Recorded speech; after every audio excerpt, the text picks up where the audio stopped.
Today, we will be discussing about Mexico's 4.5BN Panama Canal rival. A significant industrial trade corridor includes the proposed Trans-Isthmus Train Project, which is shown by President López Obrador. It is really amazing to witness the Panama Canal up close and in person. It is astounding how much vision, aspiration, perseverance, engineering, and inventiveness it took to turn the canal from a crazy idea into a reality, and its influence on international trade flows is irrefutable. What effect, then, may Mexico's alternative to the Trans-Isthmus Trade Corridor, the Panama Canal, have on both the country and global trade? According to Mexican officials, the $2.8 billion Isthmus of Tehuantepec's Interoceanic Corridor (CIT) project has a great chance due to trade disruptions caused by wars in the Red Sea, the Panama Canal, and other global shipping lanes. The plan is for transforming the southern Mexican Isthmus, the nation's shortest path between the Gulf of Mexico and the Pacific Ocean, into a 188-mile rail corridor by 2033, with the capacity to handle up to 1.4 million 20-foot equivalent units yearly. Let's begin by going over the project's foundation. The 303-kilometer Transoceanic Railway will span the Isthmus of Tehuantepec, the narrowest point in Mexico, from the Pacific Ocean to the Gulf of Mexico.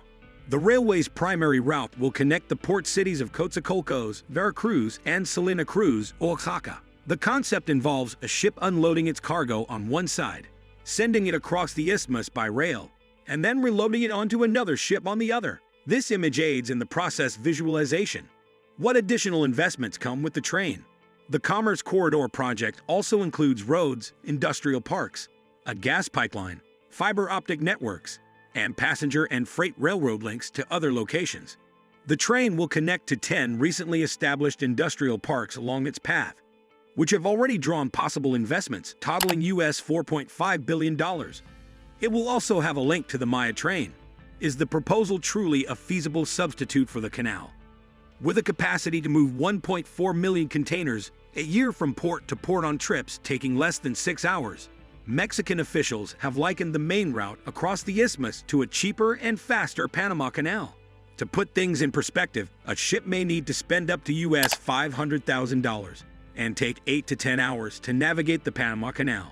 It is noteworthy that even in the event of the Interoceanic train's success, the canal's overall container traffic will only be little affected, as nearly 40% of all container traffic in the United States travels through it on an annual basis. Having said that, merchants would probably find the Mexican option to be a welcome substitute given that canal issues occasionally arise. The persistent drought in the region is limiting the amount of daily vessel traffic, which is why the Panama Canal presently has a backlog of 154 ships and an average wait time of 21 days, according to a recent piece by CNBC. What potential effects may the transoceanic train have on the growth and economy of Mexico? Raquel Buenrostro, the Minister of Economy, stated last month that the Commerce Corridor project might contribute up to 5% of Mexico's GDP once it is operational. A long-ignored region by the investing community may see substantial growth and investment as a result of the initiative. Millions of Mexicans, who have historically had little economic opportunity and frequently had to leave their country to find work in other parts of Mexico or other countries, could benefit from higher living standards as a result of this. When will it be operational? A few years ago, this seemed like an impossible concept, yet only last week, the first train car arrived in Veracruz. The president is adamant that the project will be operational by the time he leaves office in September of next year, with the first testing starting next month. Observing the development of this enormous initiative and its potential to serve the nation and its citizens will be intriguing. We may want to share with our audience the history of the Canal River. It was started during Andrés Manuel López Obrador's presidency, and many analysts consider it to be his most significant undertaking, because it could provide a sustained economic boost to Mexico and advance the South's industry and economy, which has long been recognized as one of the nation's poorest areas. As an alternative, it might be cheaper and faster than the Panama Canal. The project involves the restoration of the Tehuantepec Railway, which was constructed with similar objectives and completed during Porfirio Díaz's presidency in 1907. However, it began to lose use after the Mexican Revolution began and the Panama Canal opened in 1914. Additionally, it will update the ports at Coatzacoalcos, which opens to the Atlantic, and Salina Cruz, which opens to the Pacific Ocean. 10 industrial parks will be constructed as part of the project in the vicinity of the railway to promote local industry growth and investment. The Coatzacoalcos Palenque Line, Line FA, and the corridor's freight services on the Coatzacoalcos Salina Cruz Line, Line Z, officially started from this very moment on September 18, 2023, according to an announcement made by Raimundo Morales Angels, the current director of the CIT, on December 22. Line Z was formally inaugurated for passenger traffic. However, cargo operations have been postponed. Since there are always controversies with projects, provoked a furor. The Union of Communities of the Northern Zone of the Isthmus of Tehuantepec, USAZONI, denounced the killing and attributed it to how the imposition of a megaproject breaks the community fabric, because the victim belonged to a group that promoted nonviolent civil resistance and opposed the corridor's development. Other than the fact that a guy was detained by the police 2 days after the body was discovered, not much is known about this case as of July 12. Such violent acts have alarmed several isthmus-wide indigenous populations. Following a 3-day investigation, 23 civil society organizations reported various human rights violations associated with the construction of the corridor in the Isthmus region. These violations included intimidation of community assembly members and others who expressed resistance to the project by Mexican National Guard members in Santa Maria Mixtequila, illegal land occupation, violent acts against comuneros and comuneras in the town of Santa Cruz Tagalaba, Tehuantepec, and other violations at other locations carried out by the National Guard, the armed forces, the state police, and other authorities, businesses, and armed groups.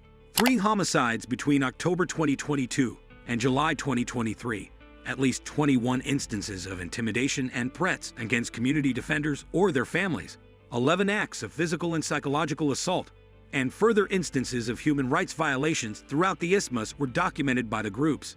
Furthermore, since the project's announcement, farmers and other locals have complained about land theft, extortion, and an upsurge in violence in the Tehuantepec Isthmus.